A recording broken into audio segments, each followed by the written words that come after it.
Dito naman nga sa Metro Manila, lumikas na rin ang ilang mga residente bago pa man tuluyang mananasa ang bagyong Uwan. Nakahanda na rin ang mga rescue equipment ng iba't ibang mga lokal na pamahalaan. At live mula sa Maynila, nasa frontline na balitang yan, si Ian Suyu. Ian, bakit daw ba maaga nga lumikas sa mga tao dyan?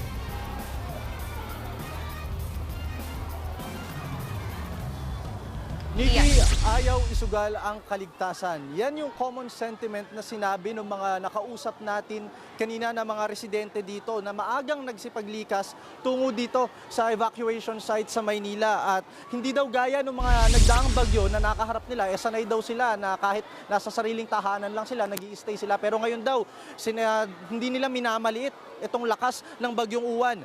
Tanghali pa nga lang, dagsana mga Manileño dito sa Atienza Elementary School at isa ito sa itinuturing na mga may pinakamaraming bakwit na karamihan nakatira sa Baseco compound.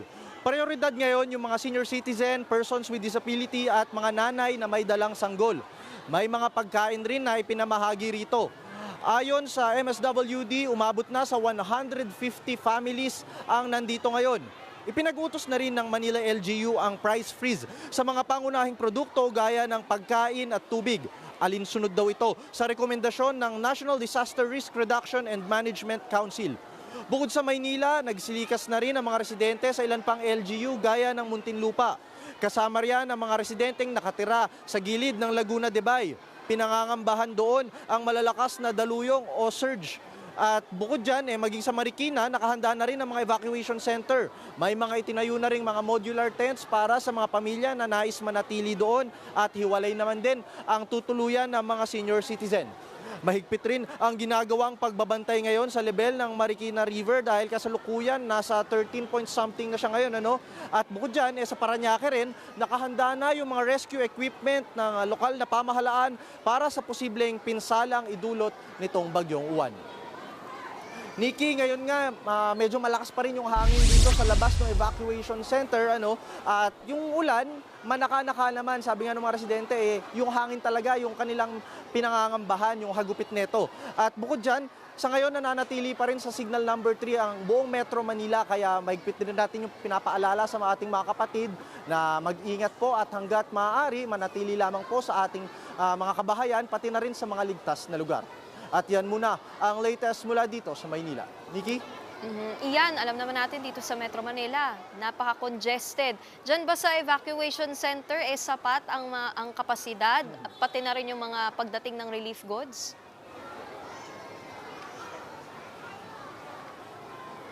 Okay, Nikki, dito sa Atienza Elementary School, kung makikita nyo nga sa aking likuran, nagre-rehistro pa yung ibang mga residente na nagsipaglikas. Makikita nyo, ito yung registration booth nila kung saan kinukuha yung pangalan nila, kung ilan sila sa kada pamilya. After nyan, makakuha na sila ng stub or ng certification para pwede na silang makuha ng kwarto. Doon naman sa taas na bahagi ng mga gusali na yan.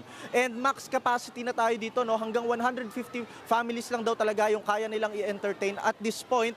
Pero ayon naman sa Manila LGU, meron mga lampas 10 pa or nasa 15 evacuation sites na pwede pang tuluyan yung ilang mga residente kung nagnanais na nilang lumikas.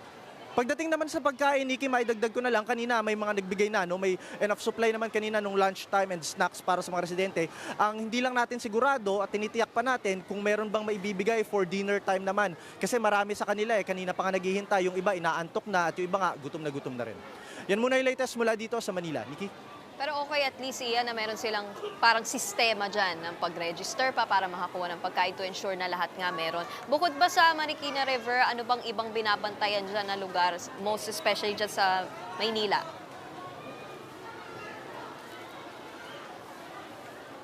Dito sa Maynila, syempre sa may Manila Bay, yung area na yon, yung mga residente doon, yung pinaka-priority na mailikas talaga kanina. Nagsagawa na nga ng mandatory na pagpapalikas sa mga residente doon. At isa ring binabantayan sa may Quezon City area naman, yung Tulyahan River, dahil may mga area din doon o may mga kabahayan din doon na posibleng umangat yung tubig at madamay sila. Particular din na binabantayan sa Quezon City rin yung Rojas District, dahil yun yung isa sa mga pinakamababa talaga na low-lying area nga, kumbaga, sa Quezon City. Maraming salamat, Ian Suyu, live mula sa Maynila. Mag-iingat kayo dyan. Mga kapatid, Nikki de Guzman po.